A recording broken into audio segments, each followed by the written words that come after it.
Quick question. What's better than an impulse buy? Well, an impulse buy that was had at a bargain.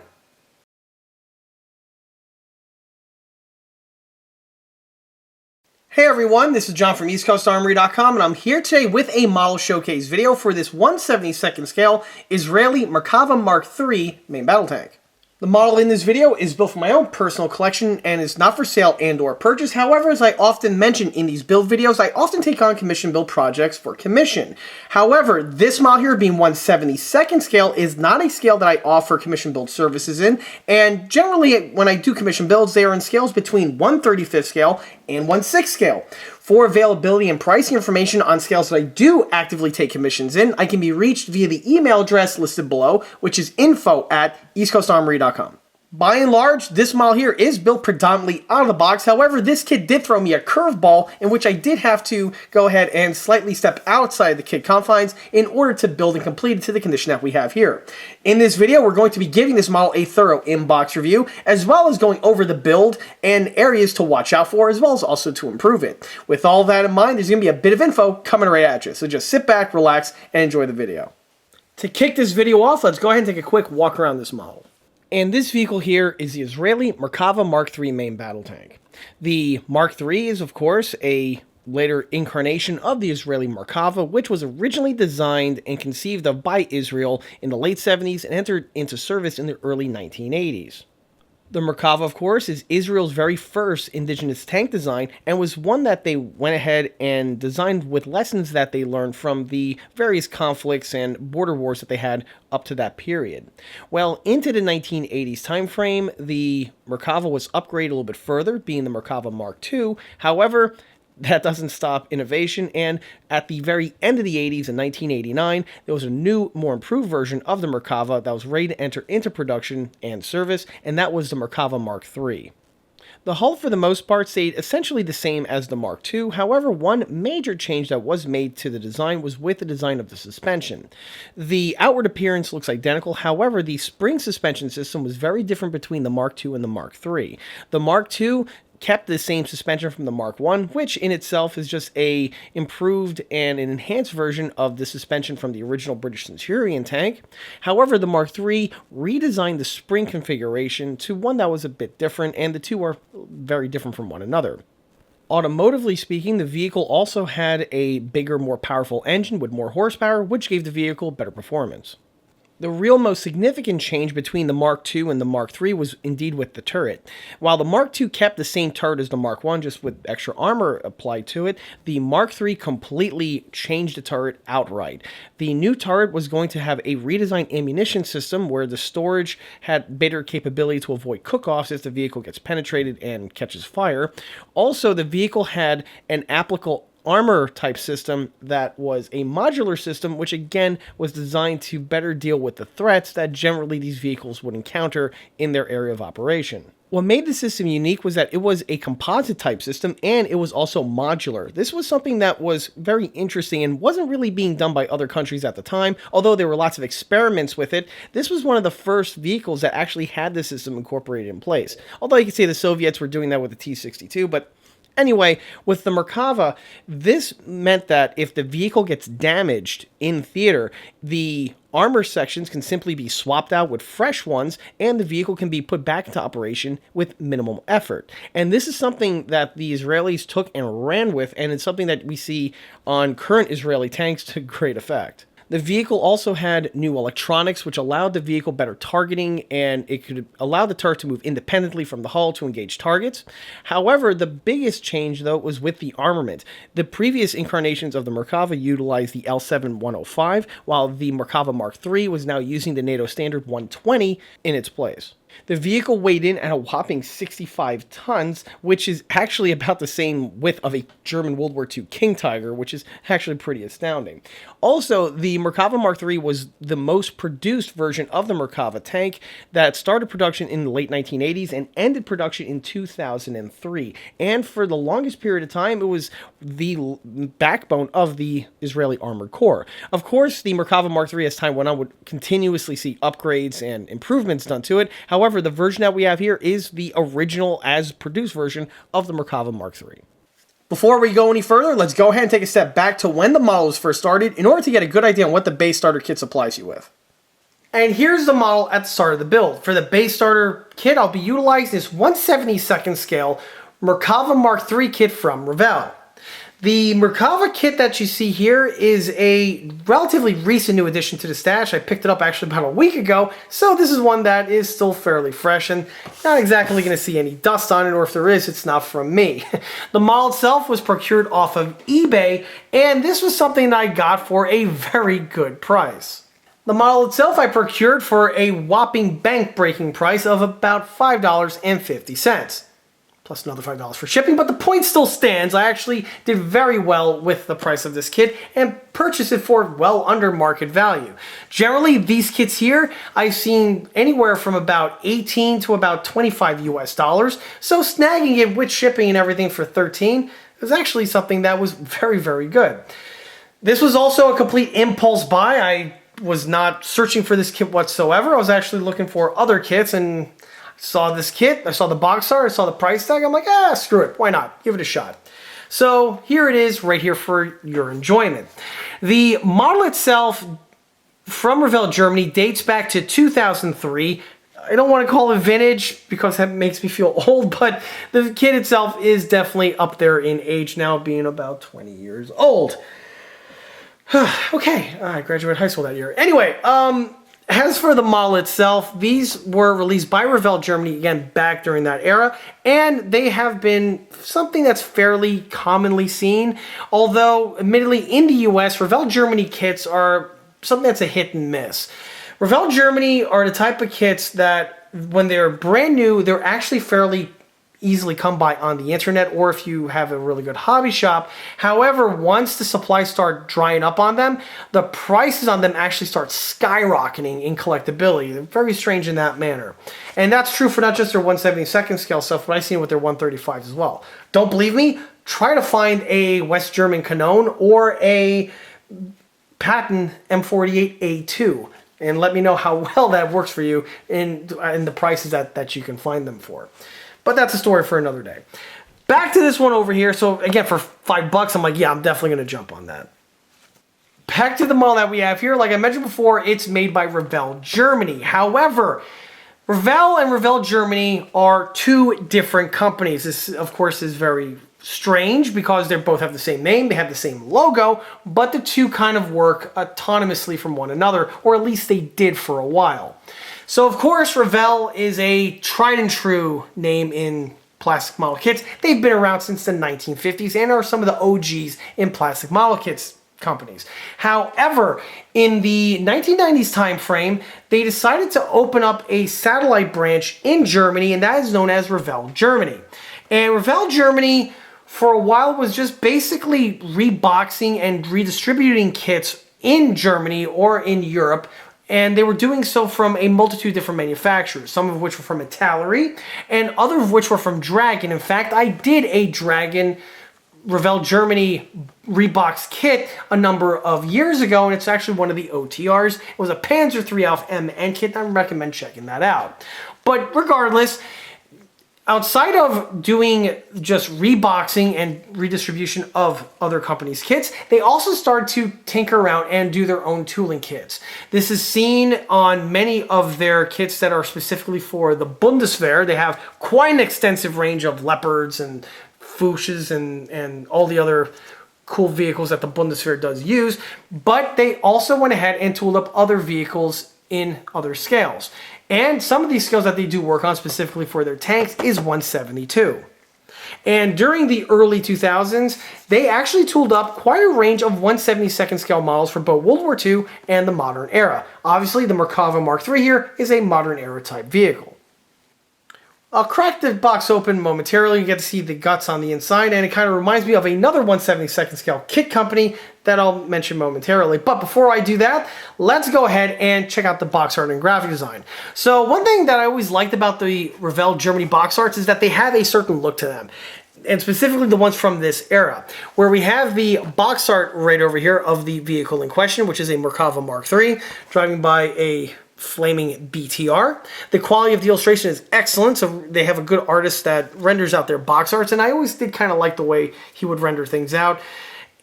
The way the cropping is done is also something that's very Kino, so I might as well use some German lingo here because it is a German kit after all.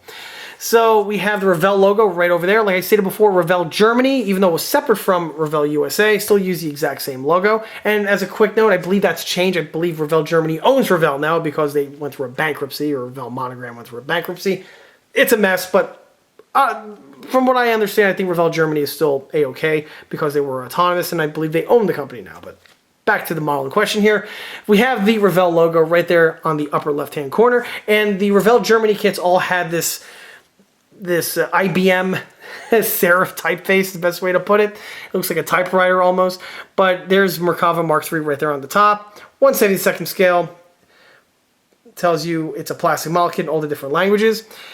12.7 centimeters long, for all those who are interested. And by the way, the common question I get is for me to measure the models in question. I don't do that. I just don't have the time to bust out tape measures and measure things out. It's 1/72 scale, but for all those who are interested over there, that's the length of the model right there in question. The kit number is 03134, and by the way, this kit has been re-released several times by Revell Germany in the years that came after. This one here, though, is the initial release of this kit. In the other subsequent releases, they have different box arts on them and different decal sets, but this one here is the original release from 03. The Revell box arts also have this interesting thing where they have a yellow angle on one side and a red one on the other, just to give it some more cropping. Again, it's nice and aesthetically pleasing. We also have this little white pinstripe thing going around on the sides. Hopefully that comes out in focus, but yep, you can probably see it. Side tab over here, we have a nice little thumbnail, complete thumbnail of the vehicle in question. More verbiage, the same one from before. And this, by the way, is a skill level 5. Woo! it's gonna be a tough one. Same thing with the reverse side of the box. And here we have just some info here of the vehicle itself, just a brief history on the vehicle in question. There's some samples of the built example. And on the reverse side over here, we just have some corporate info, as well as the barcode.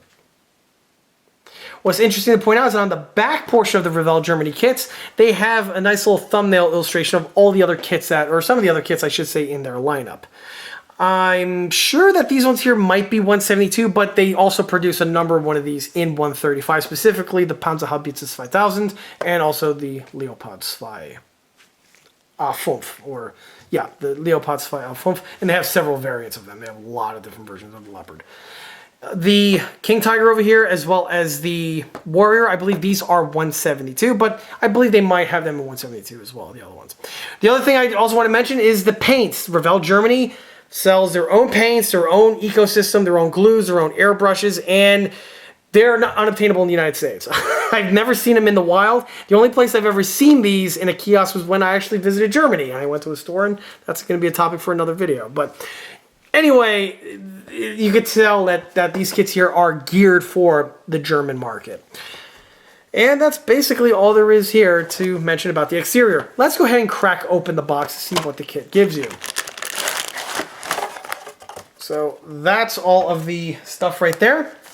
And here you can see the kit contents all integrally sealed in a bag. And as I mentioned before, this kit here is very reminiscent of another, or I should say another similar kit. In fact, I would argue these ones here are the spiritual successor of it. And that would be the kits from Eschi.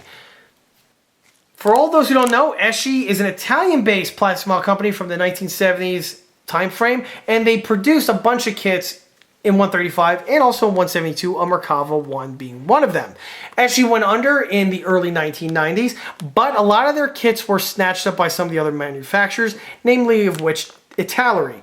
And in addition to Italeri, Revell Germany also had some of their kits distributed under their own branding. For instance, I believe their M60A1 is their tooling. Definitely the 135th scale one. The 135th scale M60 kit made by Revell Germany is the Eschi tooling, aka produced by Italeri. But why this is relevant, or why it reminds me of this one over here, is that this is honestly like the spiritual successor of that 1/72 scale kit. from Eschi in many ways, and you'll see once I crack the thing open. First, the way it's sealed. It's all integrally sealed in a bag over here, just like the Eschi one was. And by the way, yes, I do have an Eschi Merkava Mark 1, and hopefully by the time this video drops, that one may or may not be posted on the channel. So it'll be interesting when that happens. Cracking open the box here. This one here, just like with the Eschi, is all 100% injection molded polystyrene. No photo etch, no turned aluminum, nothing along those lines. It's just a plastic model kit. Dumping out the contents, reveal what we got. So here we have the upper hull. So the upper hull on this model here is very nicely rendered out. And that's the one thing about the Revell Germany kits. And honestly, Revell Germany tank kits don't get the love that, in my opinion, they deserve. It seems like that they're like the forgotten kit company out there. Most people think of Dragon, they think of Tamiya. But Revell Germany actually has quite a nice range of 135 and smaller scale kits. And this one here, you get a good idea on the quality level detailing that you have. So we have the engine grill over there on the side. We got the hatch, periscopes. We got a lot of little nice fastener details integrally molded on. We got the travel lock right there, as well as a bunch of other nicely detailed bits. We got the Pioneer tools integrally molded on. It's going to make painting a bit easier or harder. It makes the build easier, but painting is going to be a little bit tricky, but you have to stay on your seat up with that one. We have here the tow cable. It is made out of a multi-piece assembly, probably due to the geometry of wrapping around the turret. They have there an FN mag on a mount. Some nice little rivet detailing integrally molded into those boxes over there. Side portions of the turret ERA, or I should say, no, it's just standard non-explosive reactive armor with the perforations present. Got the bottom portion of the gypsy rack over there with the perforations on the grill. We got a stretcher, and we have the gypsy rack itself, nicely rendered out overall. And the side skirts are also nicely rendered out. I'll touch on that momentarily. This runner here gives us the remaining sections of the hull. We have here the lower hull pan. Note the back section is integrally molded on with its escape hatch right over there. We also have the hull being a multi-piece assembly where we have the two side sections that are separately molded, and you can see the suspension sections integrally molded on. The detailing is pretty good for the scale, and it's definitely more than suffice for the task at hand. We also have the little ball chain swishy armor that's on the back portion of these Merkava gypsy racks. Details are pretty nicely rendered. You can see a little bit of chain as well as with that weighted ball on the end.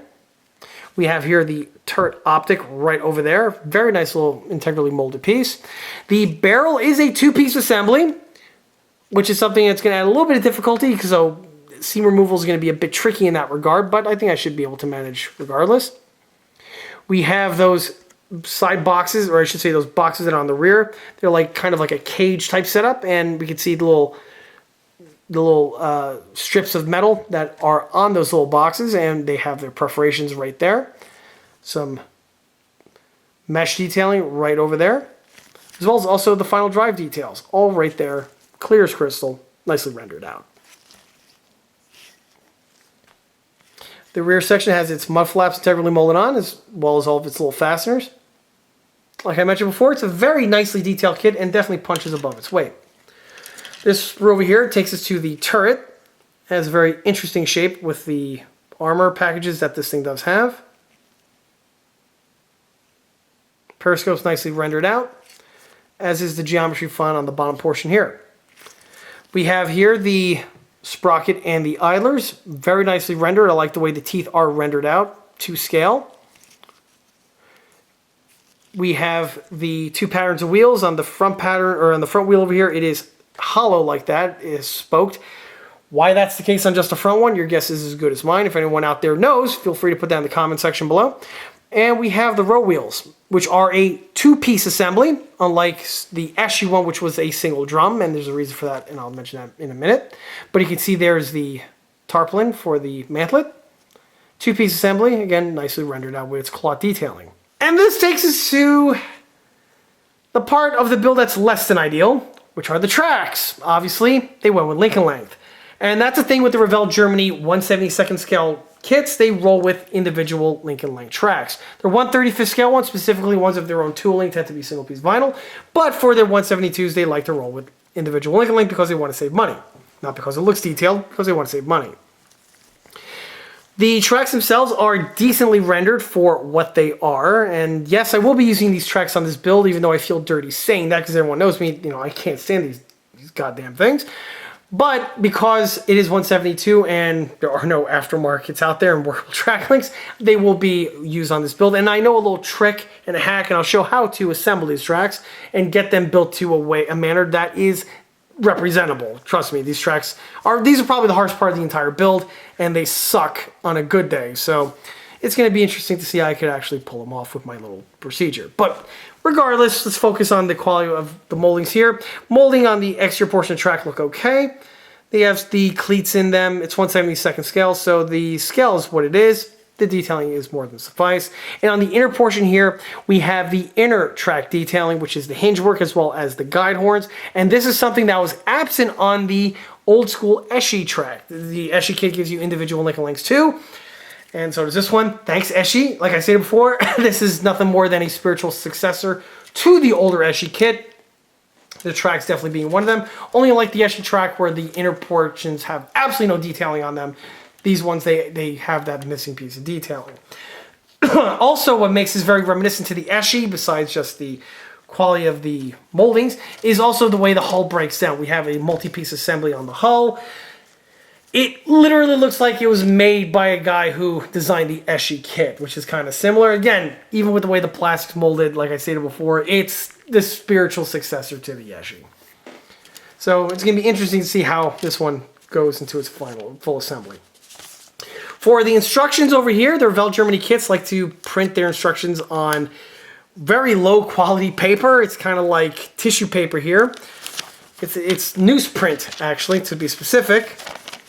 And that's basically what you get. The instruction sheet's all over the place. This is, by the way, how it came in. I didn't really look at this too much, but if anyone's ever built anything from Revell Germany, this is basically the quality of illustrations that you'll get, which appear to be CAD drawings, and for the most part, they are doable. They tell you what needs to be done and where it needs to go, and that's really the long and short of it.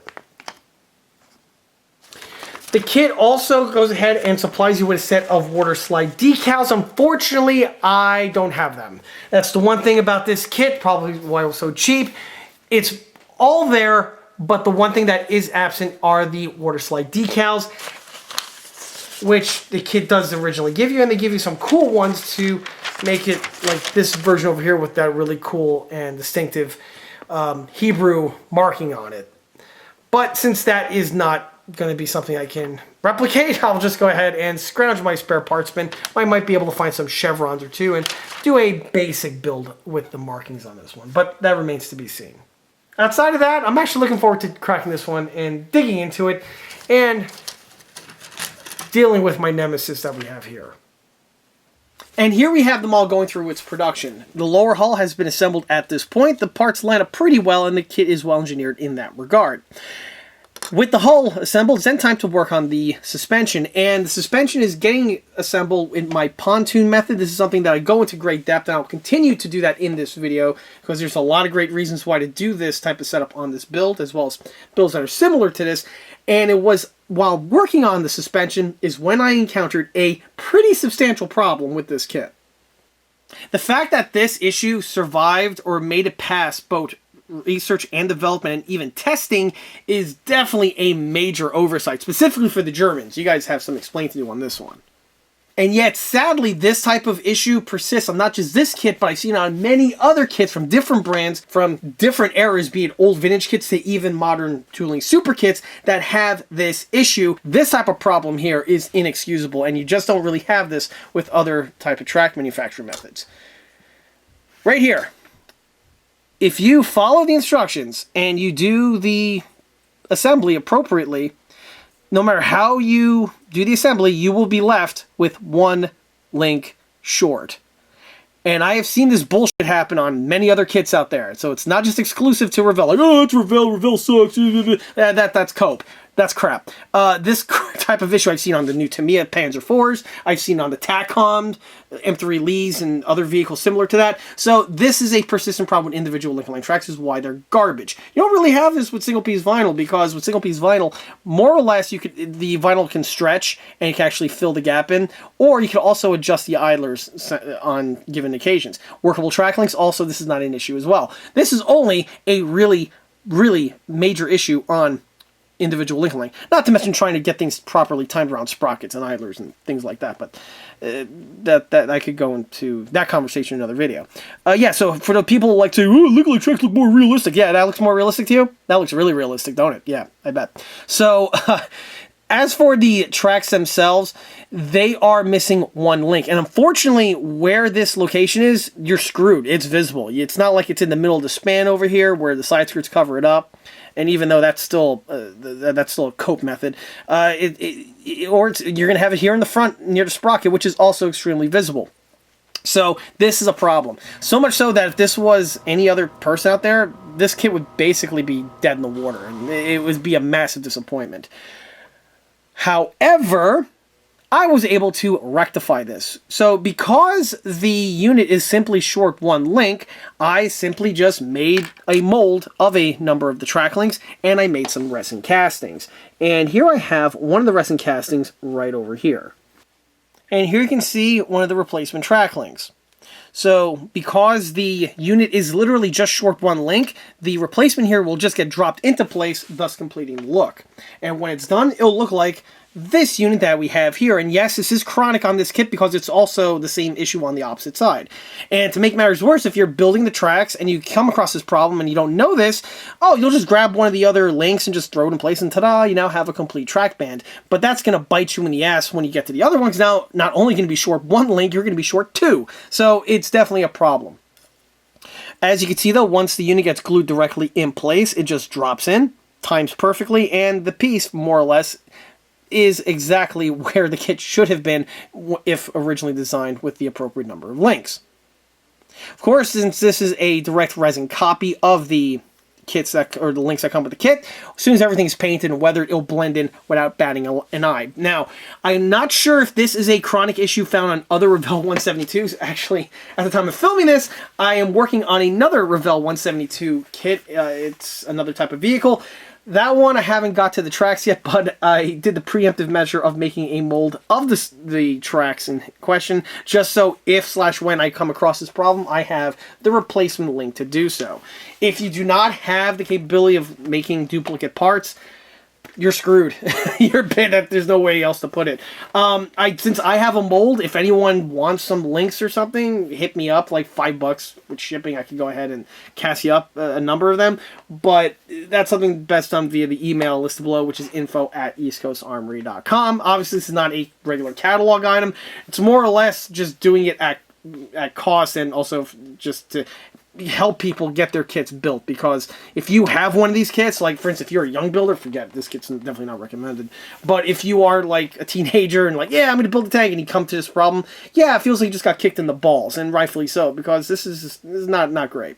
Not great at all. I could see why some people would say that this would be a deal breaker, but for me, not a problem. I was able to fix it, and let me go ahead and get this guy glued in place so I can continue with just building the model. Jumping forward, here we have the model fully assembled. This point here, it's ready for painting. So, first thing I want to mention, of course, was the snafu with the track link.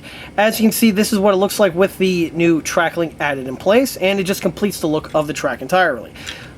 Of course, the tracks are not permanently glued on, as you can see, and this was done so that I could thoroughly paint and weather the tracks off the model, as well as also thoroughly paint and weather the undercarriage over here, because once these sections are in place, you're not going to be able to get access to them. And again, it always blows my mind when I see people build these models fully tracked, fully wheeled, with the suspension installed, and try to paint around it, thinking somehow they're getting it thoroughly painted. You're not. You will have areas where the paint is not going to get to, and you will have, at times, locations where you have bare plastic exposed. That is a death nail on a build. It ruins it. It's not great. Don't do that. Don't be that guy. Paint the suspension off the model.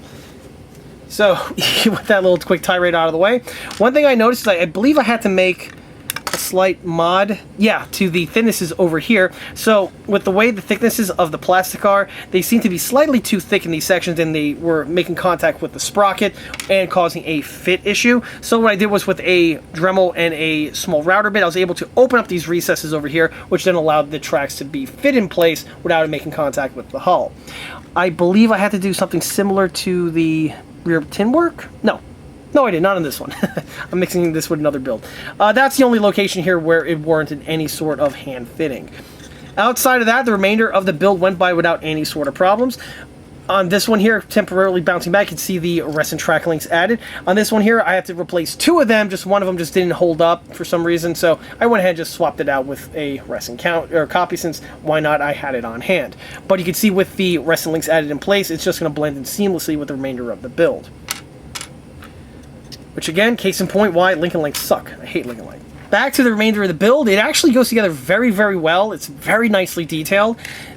And some areas are a bit fiddly, but in a good way. So we have here these rear storage locker sections, and these are a multi-piece assembly, and they go together very well, but you want to pace yourself and take your time. This is one of those things where you want to assemble in sub-assemblies, and then wait till the glue set, and then progress from there.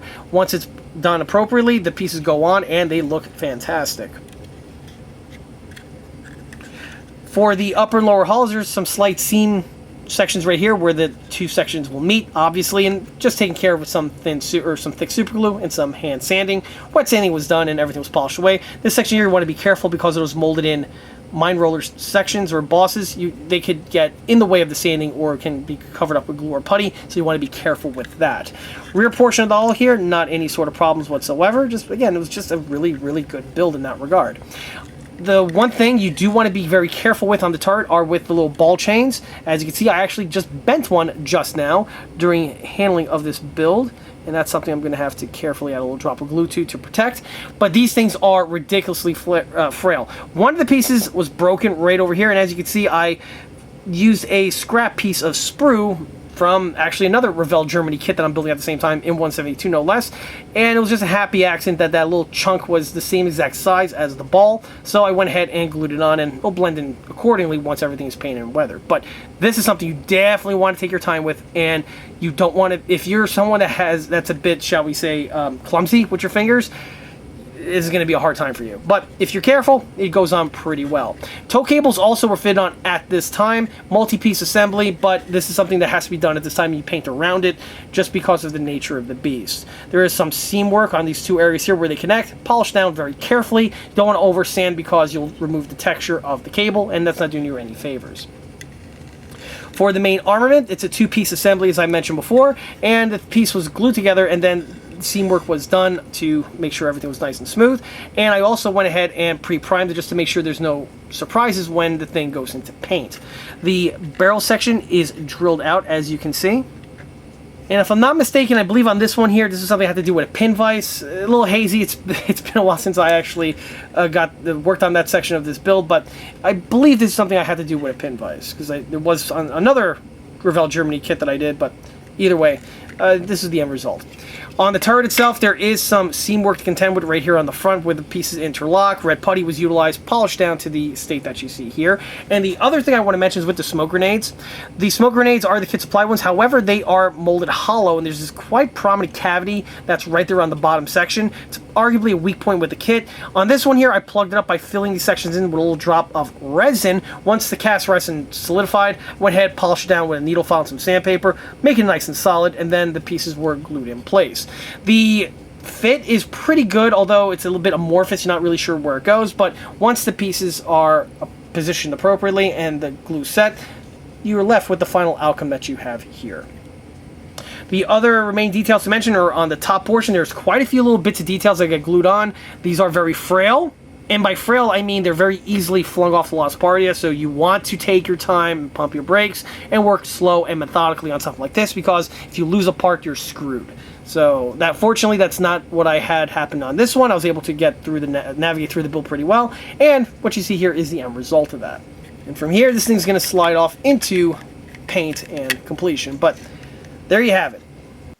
With the model fully completed, we could go ahead and go over the suspension. Unfortunately, I didn't go ahead and get any footage of the suspension when it was first fit onto the model in its completed format before the side skirts were fitted, which is quite unfortunate because there are some really nice details on the upper portions that would have been really easily to get on camera at that time, but either way, we can still persevere. These type of videos, the pontoon format is the best way to go ahead and get the model assembled, as well as also get everything properly painted and weathered, for the reasons that I've already went over ad nauseum. But now you get to see what it looks like in its final format now that the model's fully completed.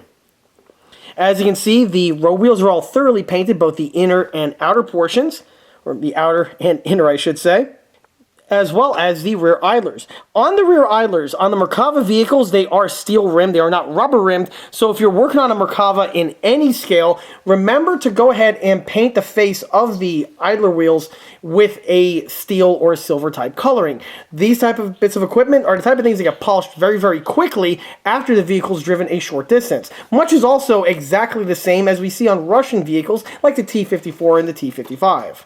Which is quite ironic that I use that as an example because the Merkava idlers specifically are a hybrid of the British Centurion idler mixed in with a bit of a Russian flare with that little wavy pattern that I referenced earlier.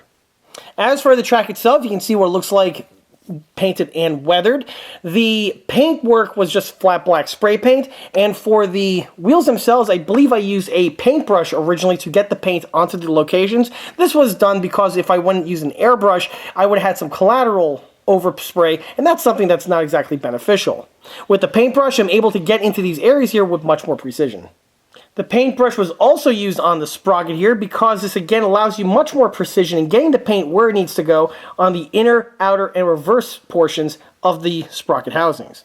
Back to the track sections, the remainder of the weathering work was done with the airbrush with a little bit of a overcoating, ghosting of some flat white, and then the remainder of the weathering work was done with the dry brush with a little bit of silver paint and applied with the dry brush method as I've referenced on several other videos. Once it's all done, it actually looks very, very good, and you can see how good the moldings are on the track, even in this small scale. The weathering work was also done to the inner portion here of the track, and this is where things get a little complicated because even with a small dry brush, you could still get some over paint onto the rubber sections of the tires, which is not doing you any favors. So for the inner portions of the track wear, I did this with a standard paintbrush. And the track wear that was done was first on the sides. This was done with the dry brush.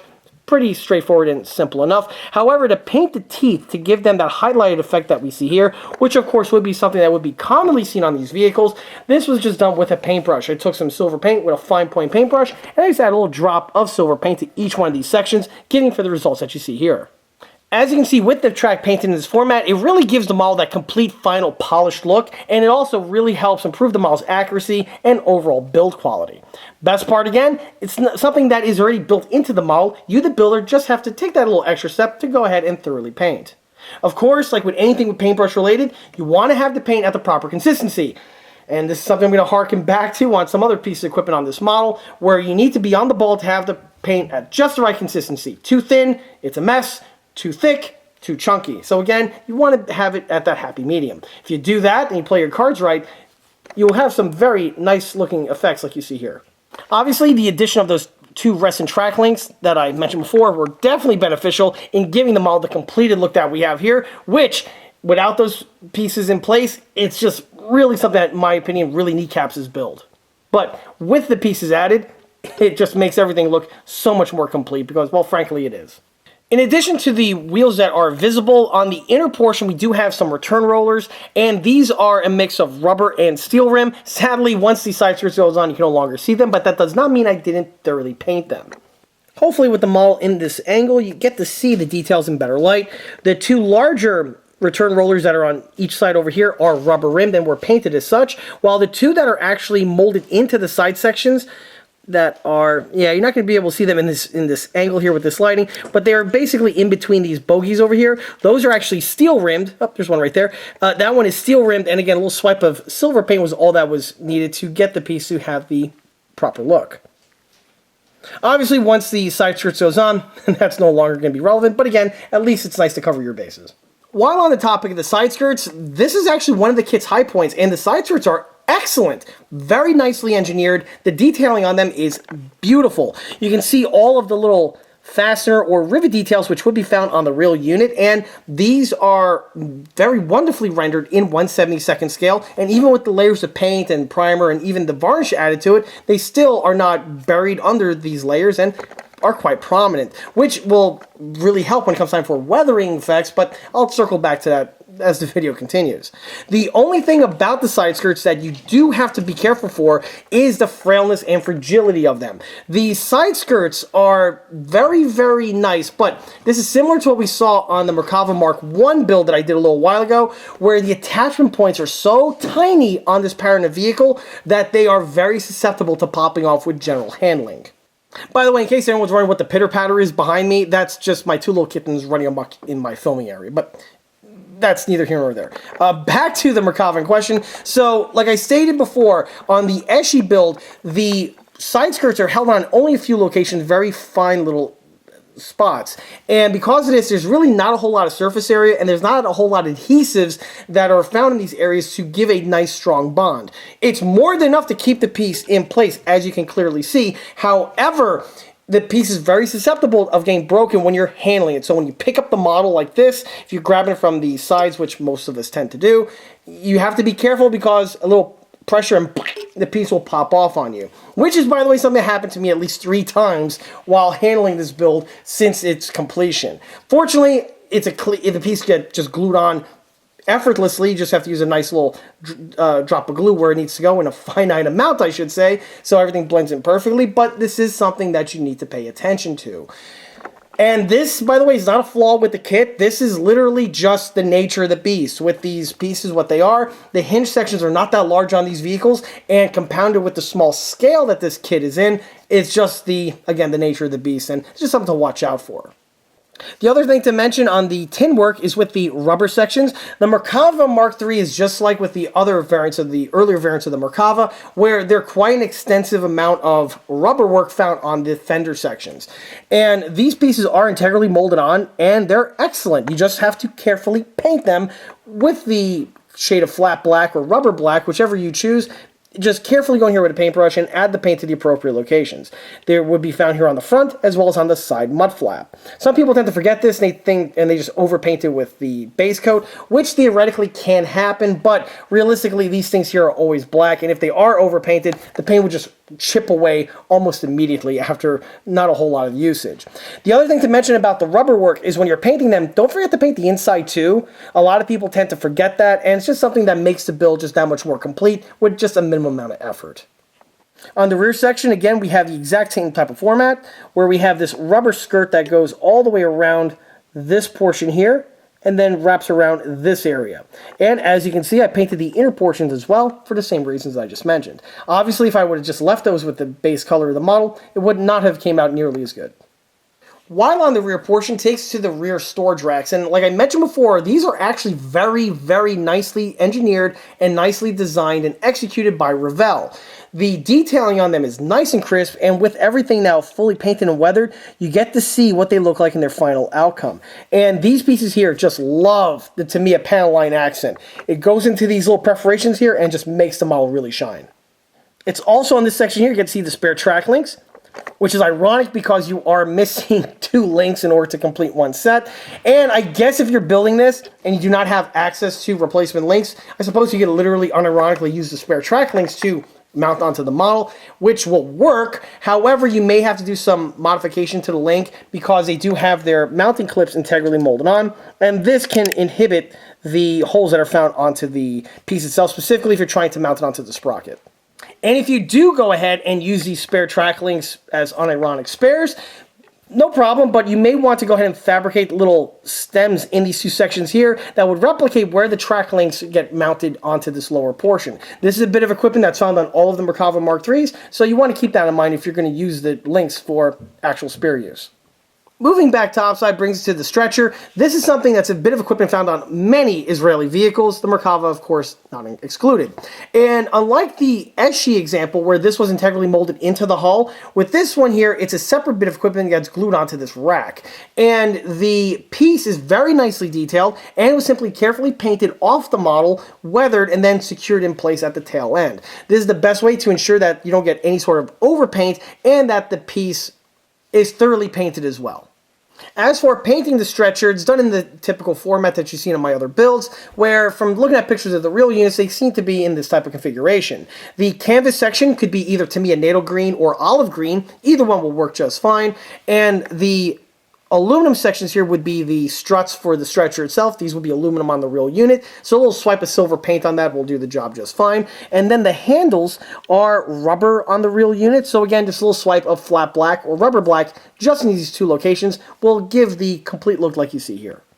Back to the Gypsy racks themselves, multi-piece assembly. They are very nicely engineered, like I referenced before, but you want to take your time with them because the side struts here are separately molded, and it's one thing that you can easily screw up if you don't pace yourself and let the glue set properly. You do that, and you pace yourself, you should be okay. But enough about that. Let's go ahead and go over the taillights. And this is something I also referenced in the other Eshi Merkava videos, where the taillights on the Merkava are standard NATO, and so I painted them in the same type of configuration that you see on my other builds. The one here on the left-hand side would be a red cat's eye type affair, and just like with all NATO taillights, you have the cat's eye on the top and a little silver rectangle below it. And on the model here, they are properly rendered, even though it's ridiculously tiny, but again, you want to properly paint these just so you get the full effect that you're looking for. And this was done with a very fine paintbrush. If not, I think I may even use a toothpick just of how small the confines are. But either way, here you can see the end result. Red on the top, silver on the bottom for the one on the left. For the one on the right, it's a blackout light, so a little swipe of gloss black on top, while the silver section is still painted in silver. Continue on takes to the exhaust manifold, and this is probably my favorite aspect on the Merkava tank family, where they're distinctive having this giant grill found on the side section, and it's not uncommon to see these things weathered in this type of format. As for the weathering itself, just to me a flat black and applied with the airbrush. The trick is to apply it after the side skirts are fitted in place, so you get the full effect of the soot where it needs to go. Moving to the front, all the detailing you see here is stock. One thing that's nice about the Revell kit is that they give that little foot loop right over here, which is noteworthy because on the Eshi kits, this little bit of detailing is omitted, and it was something I had to add myself to finish those builds out. But on the Revell one, nope, they got you covered. The other thing to mention, paint-wise, is on the driver's periscopes right here. There are 3 of them. They are nicely molded on, and you just have to carefully paint them, and keyword on carefully. The pieces are very small, so again, you're going to have to go in here with a very fine point paintbrush and make sure, again, the paint's at the right consistency. If you play your cards right, the piece will come out very nicely. Continuing topside takes us to the rear section, where conveniently under the turret bustle we have the Pioneer tools. These are integrally molded to the model, which is good in one way where it streamlines the complexity of the build, and it also makes it for an easier build. However, this is now counterbalanced by you having to carefully paint the components very carefully, otherwise you may run the risk of, again, having the paints run all over the place or potentially just not coming out in a crisp manner. This again harkens back to what I stated before with having the consistency and the quality of paintbrush being exactly where it needs to be in order to get the pieces properly painted. If both are on point, you shouldn't have any issues getting the pieces like the way you see it here. Of course, this brings us to the turret. I already went over a lot of the other features and areas to watch out for on the turret earlier, but now in its completed format, you really get to see what it looks like fully fleshed out. So the first thing I do want to mention are the tow cables. As I referenced before, the tow cables are a 3-piece assembly, and when you're assembling them, you want to be careful with the seam removal because you don't want to over polish it, as you'll lose that nice molded in thread pattern that's found on the cables. As you can see here, this was done basically perfectly on this example, and this was again just done with a small little drop of thick super glue that on the appropriate location, and just some careful fine sandpaper sanding strategically done in some areas was all that was required to get it to blend in. Once the paintwork was done, I then went ahead and carefully painted everything with some flat black paint, Tamiya specifically, and then weathered it accordingly with the dry brushing. With the small confines that you're working here, again, you want to take your time and just make sure the paint goes into the right locations. Same like with the tools, paint consistency and a good paintbrush are going to be paramount.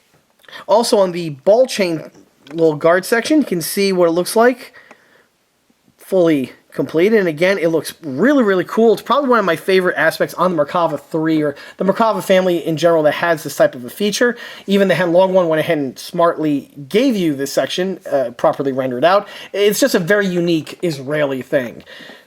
And as for this one here, even though it's 1/72nd scale, it came out really nicely rendered from the starter kit. Also, as I recall before, one of these little balls is a replacement, and as you can see now that it's fully painted and weathered, you can't exactly tell which one was the effective one, which is exactly what you want when you're doing a repair. Continuity is definitely something that can make or break you. On the reverse side, you get to see some other little implements, and one of them is the fire extinguisher. Now, one thing on this build that I didn't do that I did on the other Merkava builds was on this one I left the fire extinguishers painted with the base coat of the model, and this was something that I saw from several real examples of Merkava, specifically Mark IIIs, where there are a lot of photographs of these things in field where the fire extinguishers are rendered in this format. I'm not sure if the Israelis at one point switched over, probably in the 80s or 90s, from having the things being painted in red to having them painted in a more drab or subdued color, but this is something that I generally see on the Mark IIIs and more likely also on the Mark IVs that came later on. The fire extinguishers are on both sides, as you can see right there, and with the way the kit's rendered out, it's very nicely detailed. Also, here you get to see the jerry can. The unit does have the IDF pattern jerry can with the IDF jerry can holder. Very unique for the IDF specifically, where the jerry can itself would be molded black plastic, and the holder itself is this little frame type setup, and again, careful hand painting is going to be required. This was all done off of the model. Something like this, you really don't want to have to try to paint that while in place because of all the little appendages and other gizmos in the way. It just lends for a more complex situation, so paint it off the model and then glue it on once it's fully completed to get the best results. Also in this section over here, you can see another spare track link right there mounted to the side. Obviously, this was the kit piece, painted, weathered, and dropped in place. Just like with the ones on the rear, make sure you paint the little locking fasteners and tabs that are found molded into the piece. And you can also see the shovel rendered and painted out right over there as well. I believe this one here was integrally molded on, if I'm not mistaken, so just like with the other tools, careful hand painting is required in order to get the piece to pop fully. Moving topside takes us to the turret top armaments, and this is typical Israeli. So we have two FM mags on these two locations over here. One here for the commander, and the other one here for the loader. And we also have a top mantlet-mounted Browning M2HB. These, of course, are all stock from the kit. No modifications were made to them whatsoever. You just have to carefully assemble and paint everything accordingly to get the full effect of what the kit gives you. Unfortunately, with the way the pieces are molded, the kit gives you quite a lot. So starting with the Commander FM mag, this here is a multi-piece assembly, so you have to carefully assemble everything and paint it accordingly to get it to the condition that we have here. It all assembles very, very well, and unlike the Eshi where it's kind of amorphous on where the piece actually gets fitted in place, on this kit here that's not the case, and everything is clearly marked and nicely engineered where it all locks in to the appropriate location.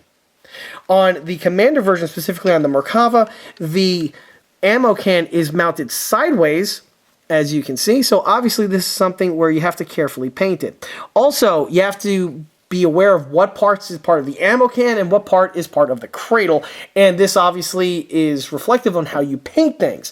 The pieces that are ammo can are going to be painted with a green color. Typically I like to roll with either NATO green or olive green, both of which are Tamiya, and that does a pretty good job for replicating the ammo cans that are out there. However, for the parts that would be cradle, of course it would be painted with the same base color that the remainder of the vehicle was painted in. More on that later. As for the FM mag for the loader. This one here still has the buttstock found on it, and again, I just painted it in the following format. These buttstocks are a multitude of different colors and configurations, from wood to red Bakelite to black Bakelite or black polymer. Depends on when it was made. First one here, I went with the red one just because it has a nice little color pop to it, and it's not uncommon to see Israeli FM mags in this type of configuration. Of course, the MGs are all painted in weather my usual format. I first go with flat black for the paintwork, and then the distress look is done with some dry brushing, leaving for the end result here. One thing that I also like to mention on these cradles is with where the cradle is. Like, as you can see right here, the bottom portion is not part of the FN and is part of the cradle, so again, carefully paint accordingly. And for those keen-eyed amongst you who know the M240 or the FM mag in general, will know that the pistol grip over there is painted in gloss black. Again, not uncommon to see on real units, as they tend to be a black Bakelite and or polymer in color, and with use they get shiny really quick. On the ammo can itself, you'll see again it's your typical Israeli type configuration. As I mentioned in the other videos, Israeli ammo cans are very unique to the Israeli type vehicles, and on this one here they are armored in this little box type format that has this distinctive angled cut here on the section. This here would be part of the cradle, so it would be painted as the same color as the tank, and then you can see a little glimpse here of the ammo can poking out right over there from the corner. On the top portion, there is this armored cover flap that would be found on the real unit, so when you're building the model, you want to make sure you paint that as the rest of the tank, because again, it's a hinge piece that is attached to the can holder. Moving forward to the M2HB, I like the way that they rendered it with the flash suppressor in place. Nice little touch, and it's actually one of my favorite accessories for Browning M2s, believe it or not. And the Revell kit is nicely done, specifically shrunken all the way down to 1/72nd scale. For the paintwork, of course, they did the same weathering work as I mentioned before, but you'll see that the spade grips here have been painted with Tamiya Hull Red or Red Brown, one or the other. I usually switch between the two, depending on which bottle I have access to or can grab at the time. Either way will actually work just fine. Of course, a little bit of clear gloss was a little swiped on there, just to get that nice little sheen, get that nice little glossy look that, again, would be common on these units. On the Revell piece, the spade grips are molded as one solid piece, trying to mold that as a proper unit with the pieces hollow. Bit hard to do and tricky, specifically in 172, so it's molded in this chunky format, which is not uncommon for this scale. However, that doesn't mean you can't just work around it like I did over here, and I just did that by just adding a little swipe of paint to the appropriate locations, and as you can see, it does the job for the most part pretty well. On the mantlet-mounted M2, there is no cradle per se, it just has a yoke right over here. On the real unit, there would be a connecting piece found on this section here of the receiver, but it's absent on the Revell one, but you can theoretically improve it by adding a little chunk of styrene over there, but for this one I went with the stock config. On the ammo can, again, typical type system where we have a ammo can holder, would be part of the mount, and then the ammo can is just painted with the standard NATO green and or olive green that I was referencing earlier. Also found on the top portion of the Merkava Mark III specifically, and this is the same is also true, I believe, for the Merkava Mark II, is the mortar. Israeli tanks always had a mortar on them. On older vehicles, it would have been exposed. However, one change that the Israelis did was to go ahead and build it into the vehicle, much along the lines we saw on the German World War II late production vehicles, and even the Americans did it too on the Sherman, but now I'm digressing. On the Israeli tanks over here, the mortar would be in this location over here, and there's this little canvas rubberized tarpaulin on the section just to seal it off from the elements. And the piece here is kit supplied, and one thing that is really easily done by the builder is to carefully paint this with the same type of khaki color that you can use for the other cloth sections on the vehicle. For this one here, I believe I used khaki drab, again, a Tamiya color, and that same color was also applied here to the main canvas section for the mantlet tarpaulin.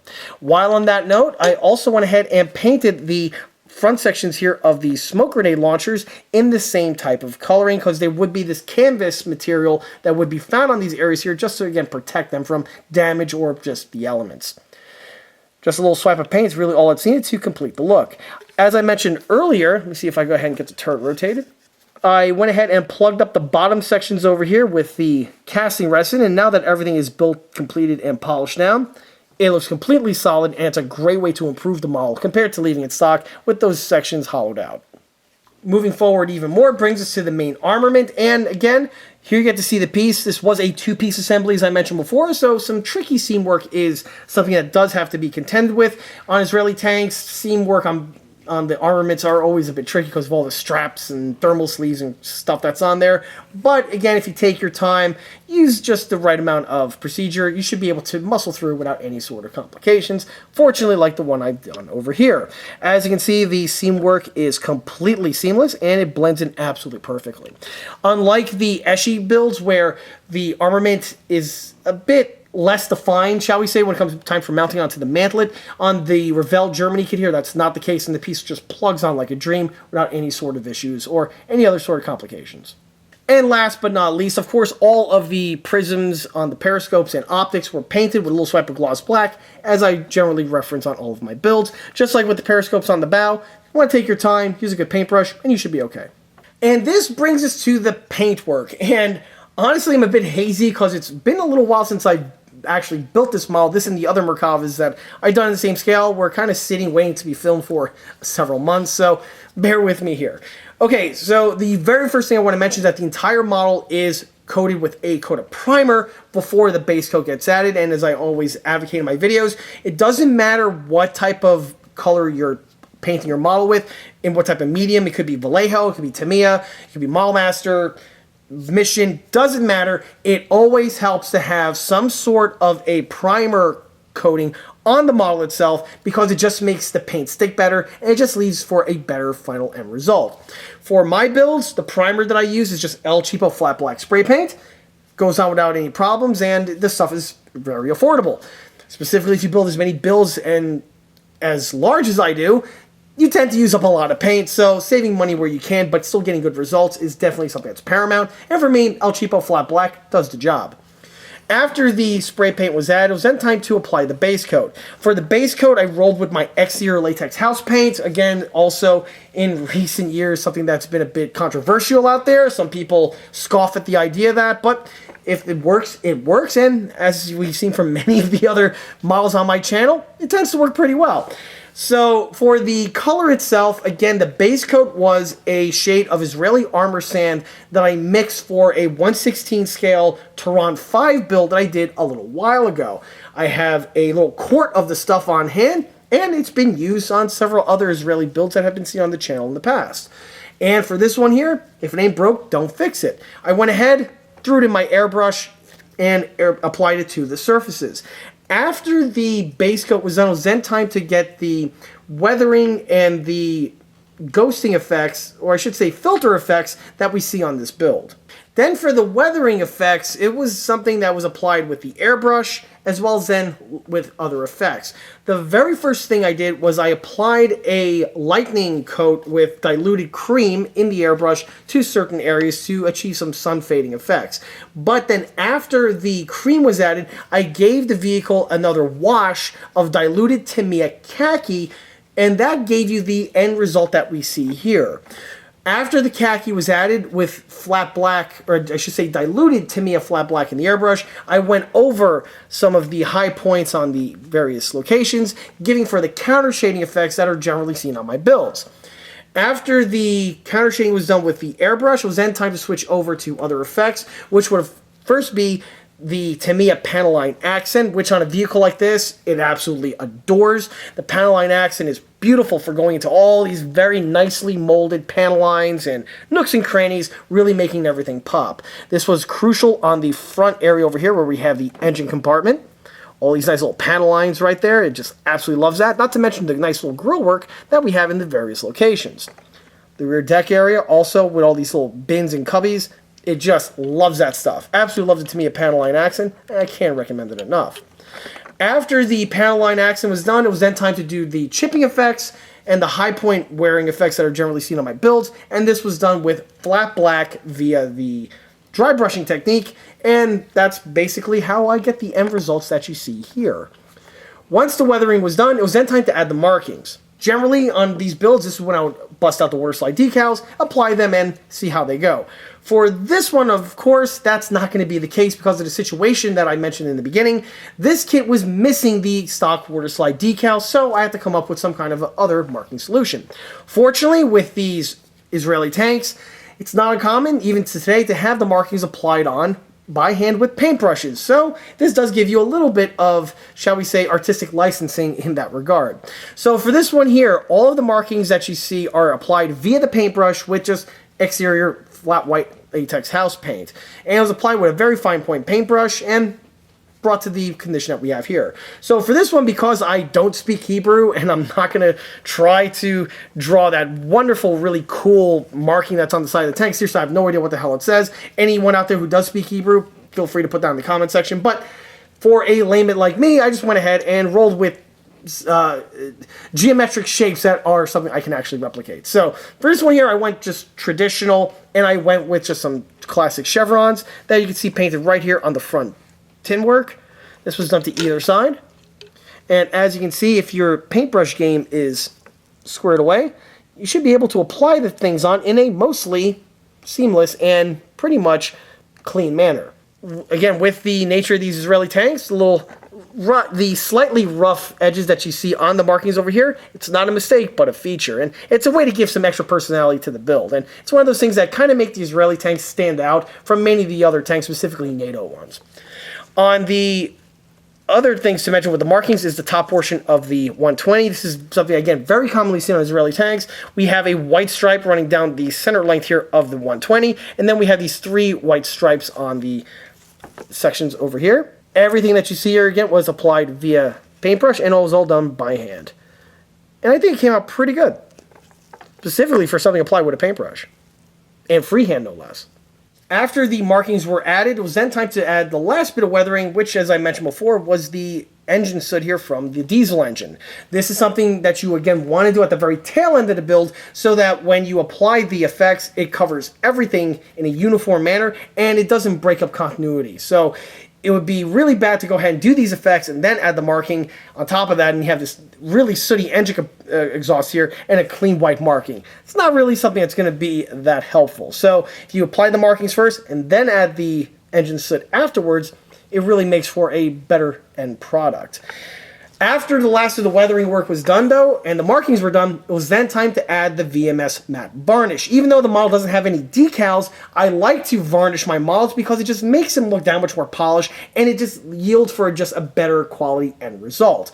As for the varnish itself, like I mentioned just a few moments ago, it is done with the VMS matte varnish. It's an acrylic varnish. Absolutely love that stuff. Anyone watches my videos, you'll know that I swear by it up and down, high and low, and there's definitely no way that's going to be changing anytime soon.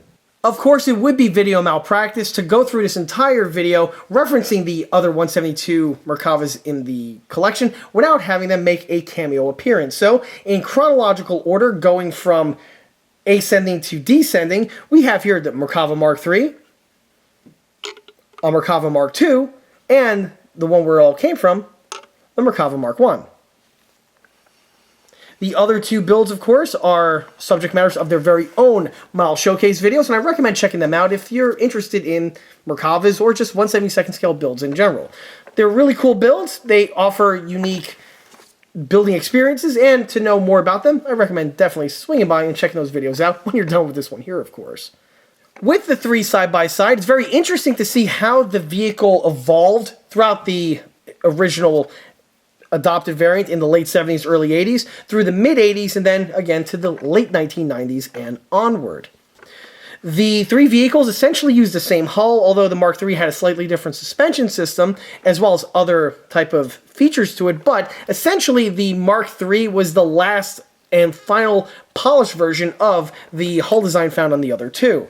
The biggest difference, of course, is with the turrets. You can clearly see how the turret evolved from this all-cast turret that we have over here, which would have been more traditional, like what we'd see on other tanks of the period, like the Patton or Leopard, or even the Soviet tanks like the T-52, or the T-55 and the T-62.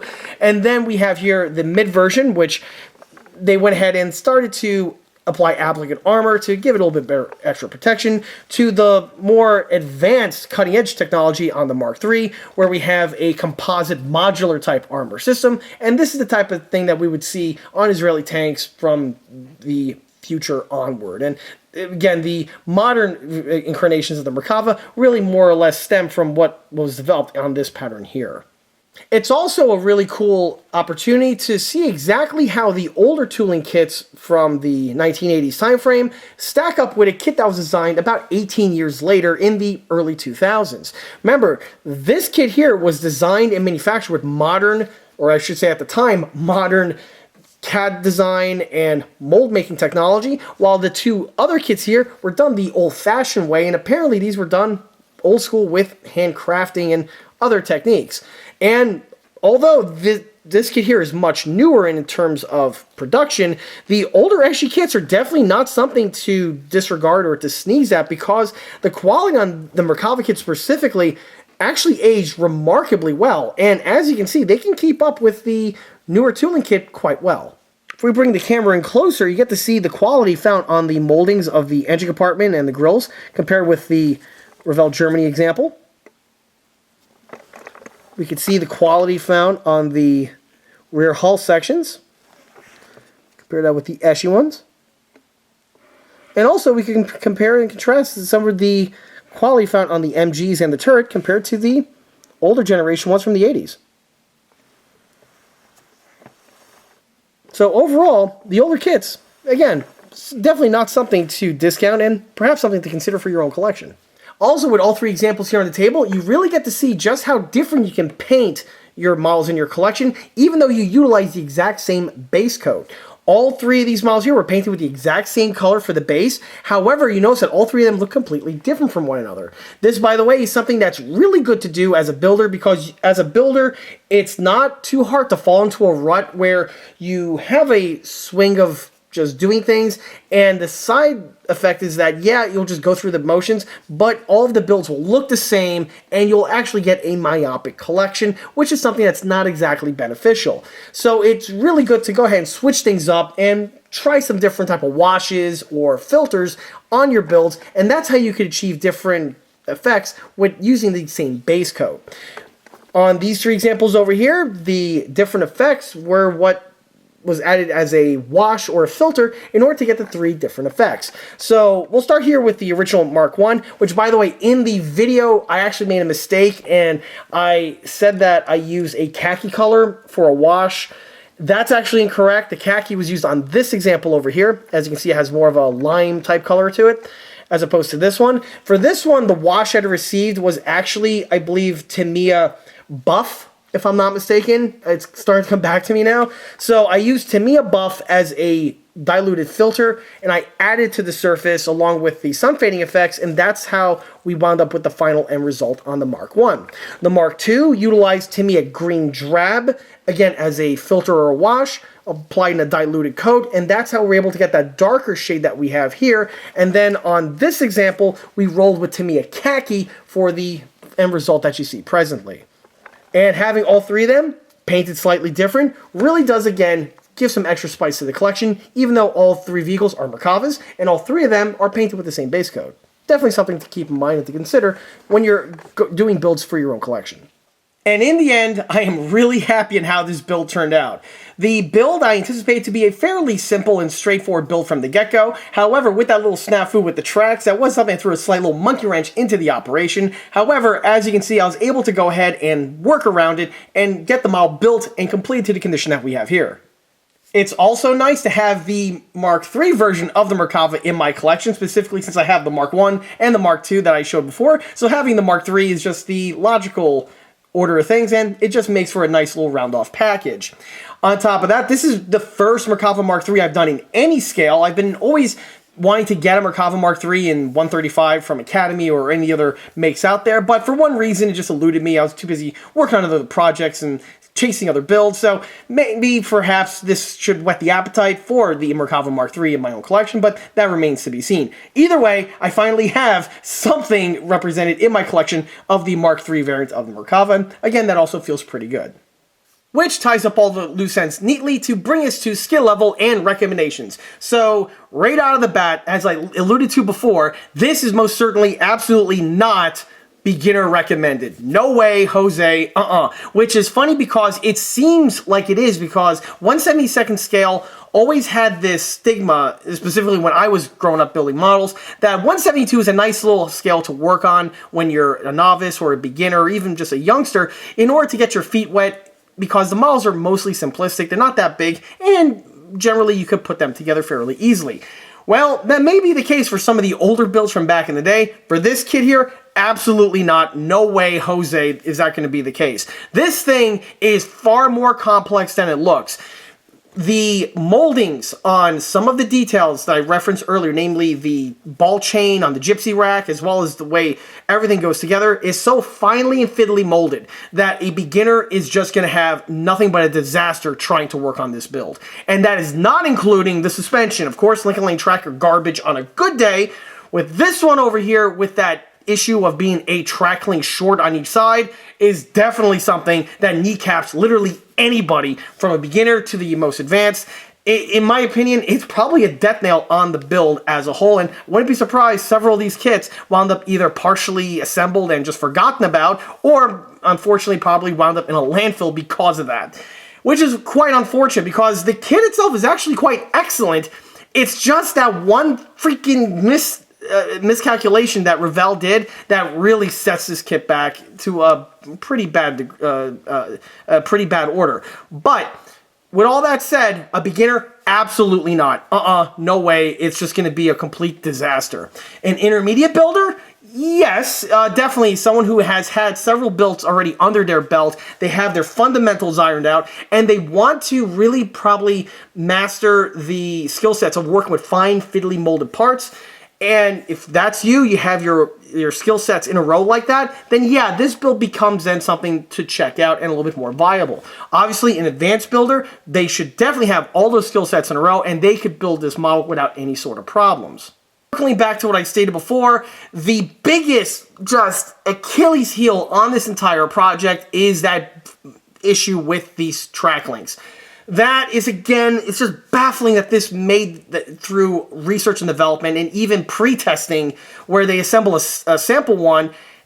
I mean, something like that should have definitely came to light. Again, I don't know how you can possibly assemble the suspension any other way and have the tracks line up, because, again, it's just mathematically not there. And in my opinion, it is definitely the biggest Achilles heel, the project that almost kills it in most respects. Perhaps seeing the model in its fully built configuration now, if I guess you can emit it on top of the one section on top of sprocket, maybe that will be able to be workable. You don't really see it over there, although it bugged the hell out of you, or it definitely bugs the hell out of me. Perhaps you can probably pull that off, but it's still less than ideal, and I'm being very generous here.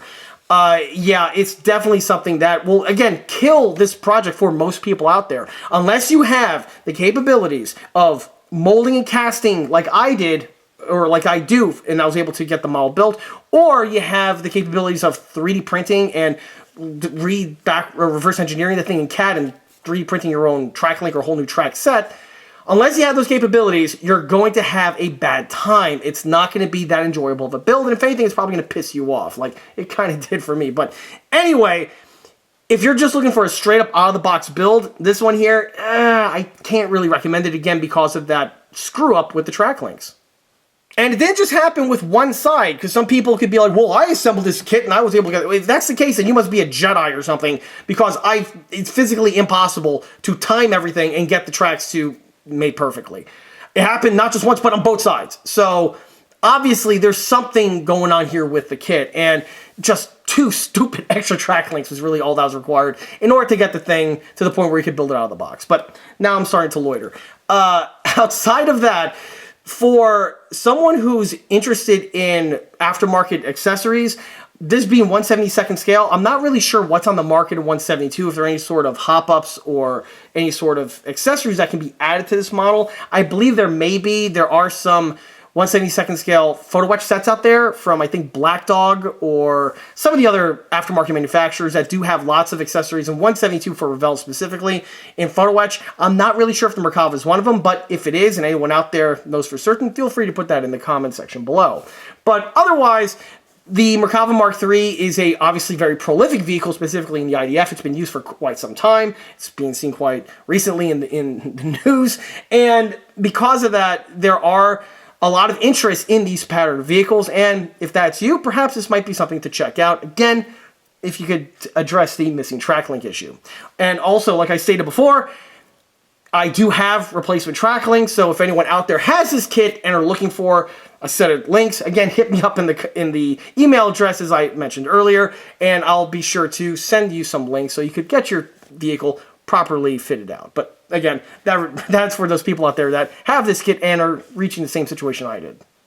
Track link issue aside, the model is actually excellent. It really is. The detailing on it is really, really top-notch. For a model in 1/72nd scale to have this level of detailing on it, it's actually quite impressive. And again, the build does go together fairly well, albeit a bit frail and fragile with some of the details. However, that frail and fragileness of those parts make for something that's higher in fidelity with detailing, and it makes for a better, higher quality build overall. Granted that you carefully navigate the waters, and you know how to carefully deburr and handle such small, frail items. If you're good with that type of stuff, this kit is beautiful in that regard.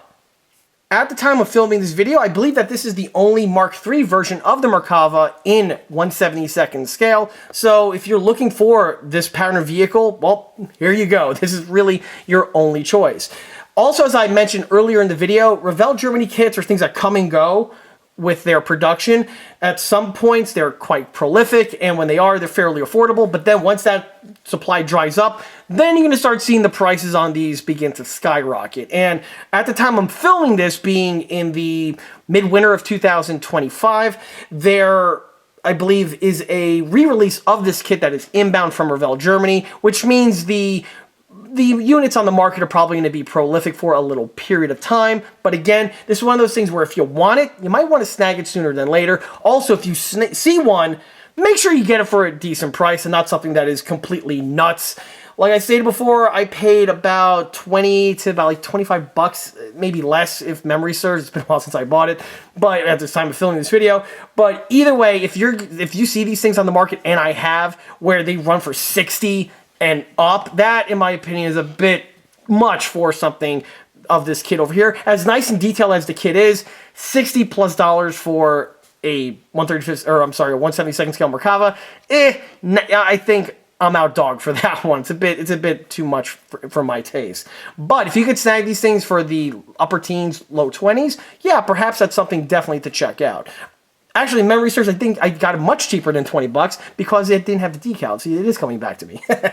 But either way, I got this thing for a steal. So if you're out there and you see one of these things for a really good bargain, then it becomes something worth checking it out. Granted, you can go ahead and find a solution for the track link issue that I ran into. Either hit me up to get some resin duplicates, or do something on your own. Either way, fix the damn track links on this goddamn model. That's just the long and short of it.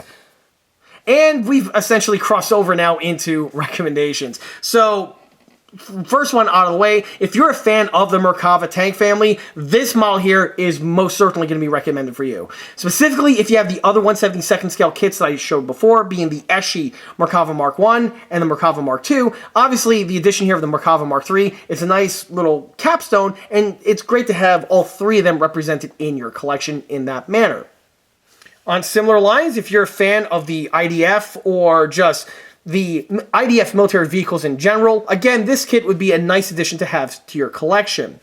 If you are an avid Braille scale collector, this is a nice kit to have. Like I stated before, these Revell Germany kits are fairly collectible in their own right, and something like this can easily be added to a collection like that without any issues. Also, with the subject matter being what it is, if you are a fan of modern MBTs or modern era military vehicles, again, this kit here would fit into your collection without any sort of hiccups or without anyone else batting an eye. Clearly, any model tank is good for diorama display, and this one here is definitely no exception. Also, with the scale being what it is, a lot of individuals out there like to use 172s for wargaming, and if that's you, this kit here could potentially be good for that. However, with some of the high fidelity and frail details that it does have, it does lend itself to be, in my opinion, a bit too fragile for wargaming per se, specifically with the way the fenders are, how they just love to pop off at the most earliest convenience when handling. But I could see someone, if they're careful enough, go ahead and use it for that type of role. Me personally, I don't think it's really that great for that. However, there are people out there that have used even more frailer kits for their wargaming needs, and if you're comfortable with that, this kit here, yeah, will definitely fit in those ranks quite well. Specifically, if you could find them more affordable, specifically when they are re-released from time to time. In that case, yeah, you could probably acquire a few of them and build out your ranks. And with that, that wraps up this model showcase video for this 1/72nd scale Israeli Merkava Mark.3 main battle tank. If you like this video, be sure to subscribe to this channel, where it's a great way to keep up to date on new posted content, being small scale model showcase videos like this one over here, or the other larger scale project update videos that frequently get posted to this channel. Another way to keep in loop of new posted content is by liking us on Facebook, where I have more photographs of this particular build, as well as photographs of the other smaller and larger scale builds that have been seen on the channel in the past. Furthermore, don't forget to swing by EastCoastArmory.com for more 1/6 and 1/16 scale builds and detailed components. Thanks again, and I'll be seeing you all again on the next one. See you there.